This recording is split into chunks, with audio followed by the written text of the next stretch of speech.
Youths of the Niger Delta region of Nigeria have vowed to resist alleged plans by the federal government to bring in any company in the name of concessioning the Port Harcourt Refinery. At a news conference in Warri, Delta State, the youth under the aegis of the Niger Delta Youth Leadership Forum says the region has qualified businessmen and the required manpower to handle the Port Harcourt Refinery and needs no third-party financier. Ovietemi George reports.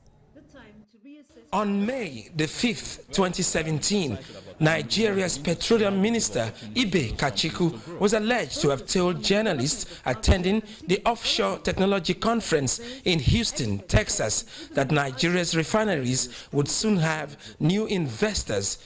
But the Senate halted that move with an order to the Ministry of Petroleum to suspend the planned concession to Ajib and Owendo.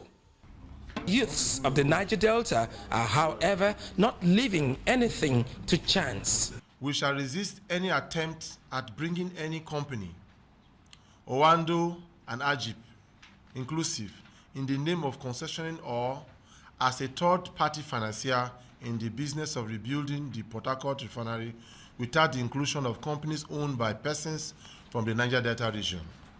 2, that we have gotten together a consortium of indigenous investors, financiers, and corporations with the necessary resources, capital, technical know-how, manpower, and have created a special purpose vehicle, SPV, for the purpose of putting together the $1.2 billion as stated by Dr. Ibe Kachiku, and we are willing to present all relevant details if requested.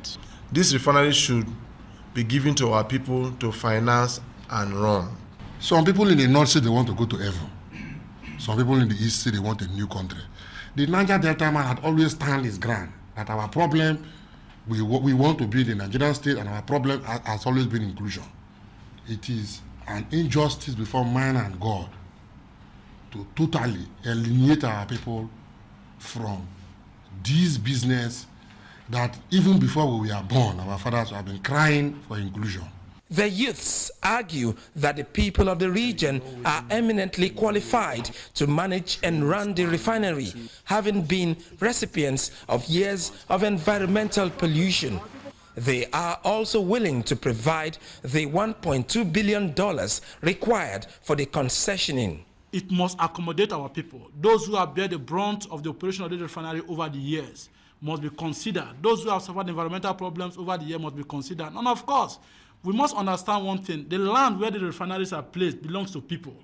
And these lands were given to government on the basis of overriding public interest. Now you are concessing those refineries to private companies to manage.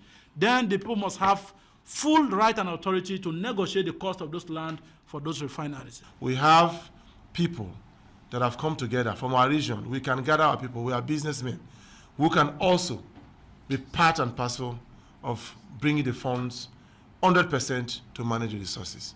So that's what I'm saying. I think for me, I think it's the most civilized approach to resolving, bringing peace in Niger Delta. If you want to force people on us, it means the trouble is coming from the federal government. A quick resolution of the matter could save Nigeria huge foreign exchange and jobs from the importation of refined petroleum products.